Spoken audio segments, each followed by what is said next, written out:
Swati cop. All right, January the 26th. We don't want to read the 25th again because that talks about we're being pricked and stung, and that's not fun for anybody.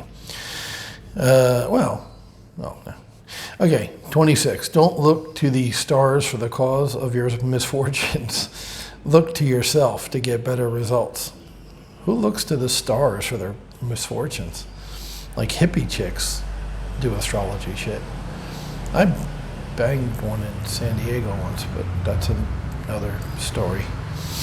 She like read my chart. She didn't just do the you were born July 28th, so you're a Leo thing. She went into like born on a Sunday morning at 8 o'clock, and so this moon is there and that's that. And she went deep, and then I did. But where's my drummer? Anyway. Don't look to the stars for the cause of your misfortunes. Look to yourself to get better results. There are many things you cannot control, but you can control the only things that really matter: your mind and your attitude. External forces have very little to do with success. Those who program themselves for success find a way to succeed, even in the most difficult of circumstances. I'd say 2020 was a pretty difficult circumstance. Well, the lockdown, if you weren't fortunate enough to be working from home, right? I mean, it's not 2020. I hear that a lot too. People say, "Oh, 2020 sucked." Well, no, that 2020 didn't suck. The government imposed lockdown due to the virus sucked. So it's not the virus that sucks. Although yes, anything that kills people is bad, but you can't blame a virus, a disease, and you can't blame the year that it happened in, but you can and should blame the governments that abused their power and locked down excessively, and still are. I mean, I've been walking around Pi like I always do, and it's pretty much shut down. I mean, they've all but killed this town, finally. They didn't get it the first time, although it was close, and a lot of people died business-wise in the first wave. At the time, 60 people had died in the entire country of 70 million. So I guarantee you a lot more than 60 businesses shut down during the first wave. Now with the second wave, which is 9 hours south of here, this province, which is like a state, has not had any cases in the second wave. And, they're locked down south, and you got people afraid and they're not traveling. So as I walk around, it's empty. I mean, there's maybe 10 or 12 diehard vendors that just really need the money, and if they could sell one thing for 30 baht, it will help. So they're out there. They're standing there for hours and hours and hours waiting and hoping for one or two customers. But, there's usually, 500 vendors out, in this ring, and the restaurants are closing, hotels are closing, restaurants are closing. So a lot of people have lost their livelihood due to the government's handling of COVID, right? So that's what sucks if you really think about it. Way more than 70 people. So the death toll now is 70. It was 60 last year. Now this year it's 70. For 70 million people, 70 people have died of COVID, allegedly, if you believe that they died of COVID. Way more than 70 people have been put out of business. So you got to ask yourself, is it worth it?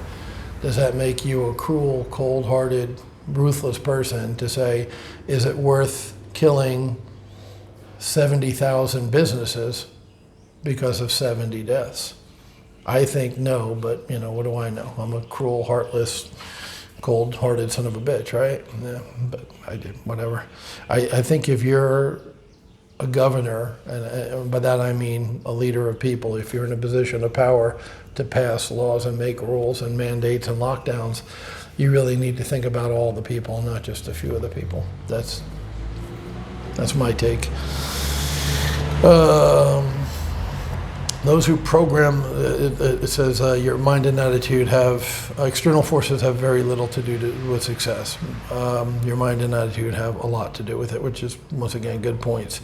Those who program themselves for success find a way to succeed even in the most difficult of circumstances. Solutions to most problems come from one source and one source alone, yourself. All right. Living life to the fullest is a lot like shooting the rapids in a rubber raft. Once you've made the commitment, it's difficult to change your mind, turn around and paddle upstream to placid waters, but it's the excitement and the adventure that make it all worthwhile. If you never make the attempt, you may, ... turn the page. There I go, playing star again. There I go, turn the page. You may, if you never make the attempt, you may never know the depths of despair, but neither will you experience the exhilaration of success. Wow. So for those who are dipping their toe in the water, deciding whether they want to go in the pool or not, that's the shiznit right there. Yeah, you can fail. I failed in 2014, and I don't write it off just yet, but so far I failed here with this shop. Is that going to stop me? Once again, am I going to curl up in a little ball and just go into my bedroom and get under the blankets and, say safe space, safe space, safe space over and over again? No. We're going to Chiang Mai today. I'll be doing the book again tomorrow from the hotel. I booked the same hotel we had last time, the White Boutique Hotel. Really liked it. Great location, close to the German all-you-can-eat place, close to the seared sushi place, walking distance to both of those restaurants. Nice hotel. Normally it's 4,000 baht a night, so it's like $130 a night normally. Well, the one thing the government has done right here in Thailand is incentivize it. They're trying to help the hotels out. And they've incentivized so they'll do like you can offer reduced rate and the government will make up the difference. So I got it for 600 baht, like 20 bucks a night. 20 bucks a night for a $133 a night hotel room. I like the place. It's nice. It's clean. The staff are good there. The breakfast is good there. It's a great location, as I said. So I'm really happy. And I'm going to stay there 3 nights looking at some condos. We'll see what happens with this place. I'm going to go talk to the landlord, like I mentioned yesterday, and if he works with me and is willing to partner with me and share some of the financial burden that the lockdown. See, I didn't say COVID, I said lockdown, because it's the lockdown that's causing the problem, not COVID. COVID will come and go eventually. Fuck, even the plague left eventually, right? The bubonic plague. So it will go, but the question is when's the government going to open back up and let tourists in? And that question directly relates to the health of this business. So the landlord's not stupid. He's a very wealthy dude, and he has 2 other properties that he owns and rents out here, big, nice hotels. So I'm sure he's feeling the pinch too from those. And we'll see if we can work something out that works for me. So that will happen probably when I get back. We'll probably go see him Friday or Saturday, because I'm coming back Friday night. It's Tuesday night now in Thailand, and I'm leaving today, this afternoon, and I'll stay Tuesday, Wednesday, Thursday night looking at condos. And the reason I'm looking at condos is I want to buy one right now, more when I sell my house in Jacksonville. To rent out. So I have still 1 rental property in America. I was going to do Section 8. The Section 8 property manager is going in for heart surgery. He's an older guy, so now I'm probably just going to go traditional route and regular renter. So with the money coming in from that will more than pay for my housing here. And I'll pay for my housing, food, electric, internet, everything, really. It's like $1,000 a month. There, which is it's a crappy little 3-1 in a not so great neighborhood, like a working class neighborhood, a C neighborhood maybe. And but $1,000 a month US is 30,000 baht a month here, which is a huge amount of money. So that covers me there, but I still want to make other money for other things and do more investments. Really, I want to take advantage of the half price. Right now, real estate is half price, so I need to get as much money in as I can to buy as much real estate as I can at half price, so when things do get better, I'm back up. So I want to start in Chiang Mai because it's there. And it's close, it's easy to manage, and then later on I'll get at least one in Phuket, Pattaya, Bangkok. Those three cities are tourist related, but they also have people looking to live there who, locals, natives, expats. So I'm excited. It doesn't seem like I'm excited. I'm not a rah-rah guy, but I am fired up, and I feel like for the first time since I came to Thailand, I now have a definite plan. Well, I had a plan and it went to shit because of the lockdown, right? I now have a new plan since the lockdown fucked up my first plan, which is opening 2 restaurants and buying a guest house. I've got a new plan. I got a new way to make money. I feel good about. I've got the skill set. I've got the desire. It's selling basically 2 things I like, which is houses, real estate, and cars. So I'm going to get those ventures going, and it starts with getting a condo to rent in Chiang Mai. The multiples here aren't that good. As I mentioned, the real estate's half price. I'm looking at some condos for 600,000 baht, which is $20,000. Not a lot of money in the U.S. at all, but back when I was looking at condos, because that was my first thought before I did the business thing, I was going to go condos, go with what you know. Should have done it, but whatever. Right? I'm not going to beat myself up. You live, you learn, you keep moving forward. You make mistakes, you get back on the bike, you keep moving forward. That's what we're training on here. So I'm going to follow my own advice. But these same condos, like the bottom of the market was 1.2 million baht, which is $40,000 back in November before COVID. So everything, like I said, is basically half price right now. But even at half price, there's an old rule of thumb that if a house rents for $1,000 a month, you should pay $100,000 for it, like a 1,000 to or 100 to 1 ratio. Multiply the monthly rent by 100, and that gives you what you should pay for the house. I found that very outdated, old-fashioned. It was an old rule of thumb. And of course, you could do a lot better. So the house that's renting for 900 or 1,000 in the working class neighborhood, I got that for 20 grand, right? So it's going to rent for more than $200 a month, right? So yeah, like I said, it's relatively easy in the States to beat that 100 to 1 ratio. Even at 600,000, I don't think I'll be able to get 6,000 baht a month for those places. Not now. Now maybe that will go up, and I'll be able to get 8 or 10,000 baht a month when things get better, when the economy opens back up and recovers. But that's long term. Right now, I think I'll probably get 5,000 baht a month. So I'm actually paying more than 100 to 1, and that's at half price. That just goes to show you that the real estate here is a little bit different. So, that's why I'm buying at half, because at 1.4 million baht, it makes no sense at all for a place to rent out for 5,000 baht a month. You're making 60,000 baht a year, right? Which is $2,000 a year.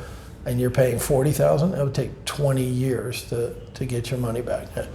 Ain't nobody got time for that. So that's what's going on. Like I said, I haven't given up on this place yet, because I'm going to talk to the landlord and attempt to share the burden, the financial burden with him. If he's unwilling to do that, well, we'll talk about that if it happens. So I'm going to stay positive and think that he's a smart businessman and he gets it. And he's going to be willing to work with me, keep this place moving forward. Jobs depend on it, you know what I mean? So hopefully he sees the light and he's not an idiot. And I don't think he is. Very few idiots have the kind of money he does. He's a businessman and he's smart. I think we'll be able to work something out.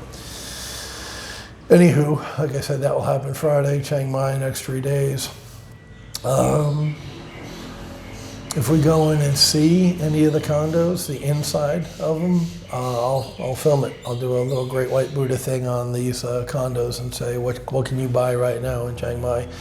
My understanding is we're just going to look at the neighborhoods and drive by, but I'll see if my girl the lovely and talented can get us in a few of them, either Wednesday or Thursday. Like I said, I'm basically there 2 days.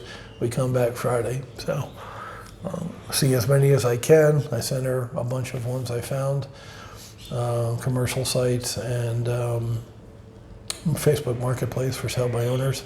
So we'll see.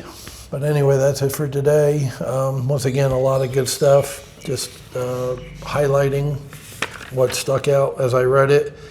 Your mind and your attitude have a lot more to do with your success than external forces. Once again, I'm getting my balls kicked in, and I'm plowing forward. You got to learn how to say fuck you to bad things that happen to you. If you're not comfortable saying fuck you, say fudge you. I don't care. Or God dumb it, like Phil Rivers, in the NFL. And I also like his living life to the fullest. Take a chance. Yeah, you could fail. It's possible.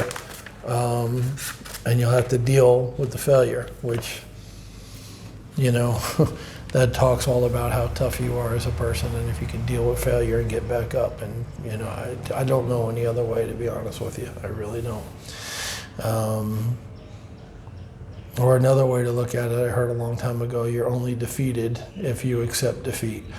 If you buy crypto right now, right? Bitcoin, I don't know what's at today, but it's like 35 grand. It went up to 37 grand per Bitcoin, then went down to 35. If you buy Bitcoin today, you put 10,000 in and buy, a third of one Bitcoin, and it goes down. It goes from 35,000 a coin down to 20,000. And you're like, what? But it went from 11 to 37, so sure as hell can go from 35 down to 20. It's volatile, right? You lose money if you sell, if you cash out of that position. If you hold on, because your 1/3 of a Bitcoin is now worth $8,000 and you put 10 in, right? So if you sell it, if you go, oh shit, I lost my ass and sell it, you just lost $2,000+. If you hold it or buy more at 20, put another 5,000 in, right, to your original 10,000, and buy it 5,000 by 25% of one Bitcoin at the 20,000 price, it could go down to 10,000, which you could buy more at that point. Maybe 1,000, you're running out of money. Maybe you buy 1,000 or 2,000 of it at 10,000. You buy 1/10 of one Bitcoin, and just hold on to it. Why would you do that? Well, because at some point it's going to go back up again. How do you know that? It always does. The question is, when is some point? Right? You don't know. And the younger you are, the easier it is to buy and hold. Property, crypto, stocks, any investment. You've got time when you're young, you don't when you're old. But I'm not worried about time with crypto because it's so fucking volatile. Look at the graphs. Just do some technical analysis and look at the graphs. It's like a fucking roller coaster. It always goes up, and a lot, and it always goes down a lot. So the fact that it's going to have significant, thank you. The fact that it's going to have significant spikes, you can count on that. You just have to ride the spike. And one other strategy for you, if you decide you want to play with crypto, gamble, because it's not an investment, it's a gamble, straight up. It's like betting on black or red in roulette. Put in your amount of money. Like I said, 10,000.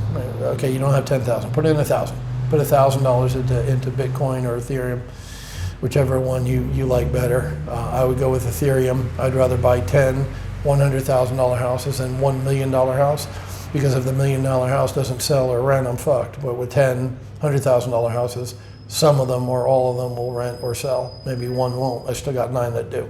That's my thinking on Ethereum versus Bitcoin. But put $1,000 in, 5,000, whatever you don't need, and ride the wave and just wait. If it goes down, wait. It will go up. When it goes up, and you've doubled your money, so now you have 10,000 in your little account, your crypto. Take out the original $5,000, take it back and put it into something else. Invest in something else. Use it to pay bills. Do whatever you want to do with the $5,000. It's yours again.